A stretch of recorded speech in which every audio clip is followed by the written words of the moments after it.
Shri Bhuvi Properties Private Limited వారి 7 hills future city ఇప్పుడు మన సాగర్ హైవేలో నమ్మకానికి అమ్మలాంటిది మన భూవి ప్రాపర్టీస్.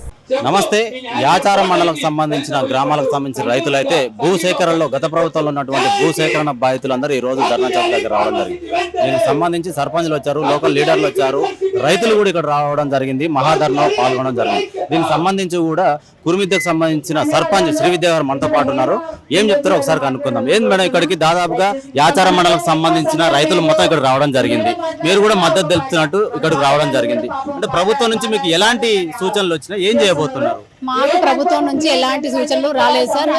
అందుకని మేము ఈ ధర్నా చేపడుతున్నాము. మా భూములు ఆల్రెడీ ఇంతకుముందు ఫార్మాసిటీ కోసము మెయిన్ సార్ నేను ఒకటి అడగదలుచుకుంది అంటే ఫ్యూచర్ సిటీ అంటున్నారు. ఫ్యూచర్ మాకు గ్రామాలే లేవు, మా భూములే లేవు. అక్కడ ఫ్యూచర్ సిటీ ఫ్యూచర్ ఎలా ఉంది?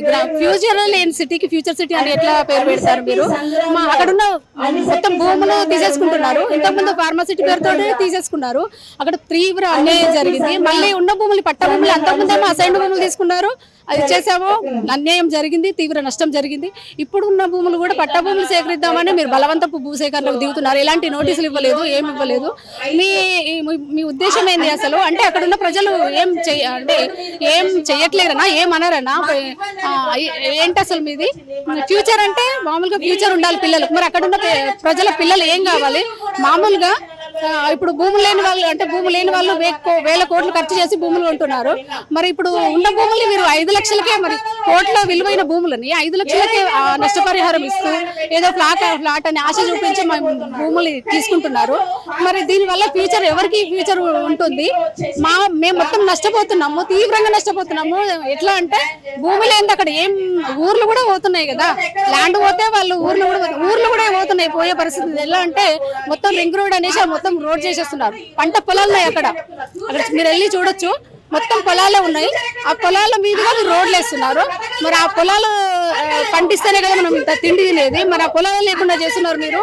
మనం రేపటి భవిష్యత్తుకి మనం ఫుడ్ ఎలా అందిస్తామో కూడా ఆలోచన చేయట్లేదు. ఇలా ఈ విధంగా మీరు ఇంతకుముందు 10,000 ఎకరాల భూమిని సేకరించారు. మరి ఇప్పుడు కూడా అదే పరిస్థితి. మీరు అప్పుడు హామీలు ఇచ్చారు, ఆ ప్రభుత్వం అలా చేసింది, మేము చెయ్యము, మేము అడ్డుగా ఉంటాము, మేము మీ భూములను పోకుండా కాపాడుతాము అని మీరే హామీలు ఇచ్చి మళ్ళీ మీరే ఇలా చేస్తుంటే ఎవరు చెప్పాలి? ఇంకొకటి, భూముల మీద హక్కులున్న వాళ్ళని ఎలాంటి నోటీస్ ఇవ్వకుండా అసలు మీ ఉద్దేశం ఏంటి అలా తీసుకోవడం? సర్పంచ్ గా మీరు మీకు సంబంధించిన స్థానిక ఎంఆర్ఓ కావచ్చు, కలెక్టర్ గారు కావచ్చు, స్థానిక మీ ఎమ్మెల్యే మల్రెడ్డి రంగారెడ్డి గారు కూడా కావచ్చు, మీరు వాళ్ళ దృష్టికి తీసుకెళ్తే మీ రైతులకు సంబంధించి మీ గ్రామ ప్రజలకు సంబంధించి వాళ్ళు ఎట్లా స్పందించారు? వాళ్ళ దృష్టికి ఏంటి సార్? మేము ధర్నాలు గత 2 నెలలుగా చేస్తున్నాం. వాళ్ళకి తెలియదు అంటారా? అక్కడ రోడ్ల పనులు చేస్తూనే ఉన్నారు. ఎంత అడ్డుకున్నా మళ్ళీ చేస్తూనే ఉన్నారు.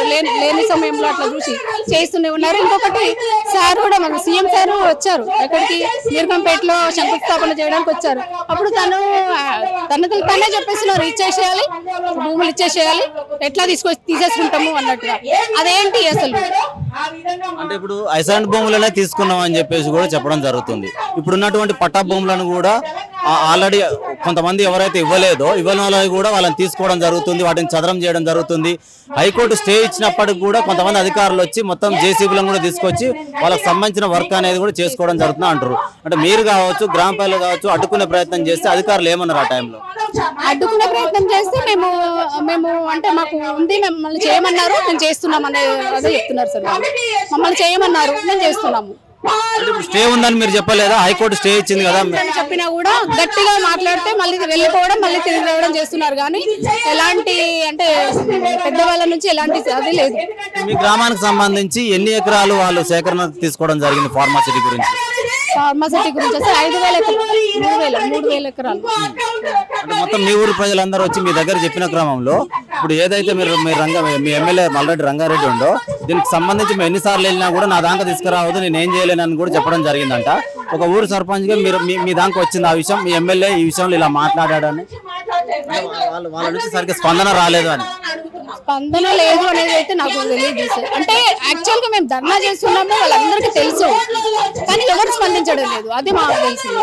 మరి ఏం చేయబోతున్నారు మేడం? ఇప్పుడు ఈ రోజు ధర్నాలో కూర్చున్నారు. మేము మాత్రం భూములు ఇవ్వం అంతే. ఇప్పుడు జూన్ 2వ తారీఖు కూడా దాదాపుగా ముఖ్యమంత్రి సీఎం రేవంత్ రెడ్డి గారు శంకుస్థాపన ఏదైతే ఫ్యూచర్స్ ఫార్మసిటీ ఉందో దానికి సంబంధించి అక్కడ ఆఫీస్ ఓపెన్ చేయడం కోసం, శంకుస్థాపన చేయడం కోసం వస్తున్నారు అనేది కూడా ఇన్ఫర్మేషన్ వచ్చింది. మరి ఆ రోజు అటు ముఖ్యమంత్రి గారి దగ్గర మీరు తీసుకెళ్లే ప్రయత్నం చేస్తారా సమస్యని? ఇంతకు ముందు వచ్చినప్పుడు కూడా తీసుకెళ్లే ప్రయత్నం చేసినాం సార్, కానీ వాళ్ళు అసలు వాళ్ళు ఉంటారు కదా వాళ్ళ బాడీ గార్డ్స్, వాళ్ళ దగ్గర కూడా రానివ్వలేదు, అది అట్లా ఆగిపోయింది. ఇప్పుడు ఖచ్చితంగా ఎప్పుడైనా సార్ మేము వాళ్ళ దగ్గరకు తీసుకెళ్లే ప్రయత్నమే చేస్తాం కదా సార్. అంటే ఫైనల్ గా ఏం చేస్తారు మేడం? అంటే ఒకవేళ వీళ్ళు మీ డిమాండ్లు నెరవేర్చకపోతే ఫైనల్ గా ఏం చేస్తారు? భూములు ఇవ్వం సార్, ఇలా ఎన్ని రోజులైనా చేసుకుంటాం.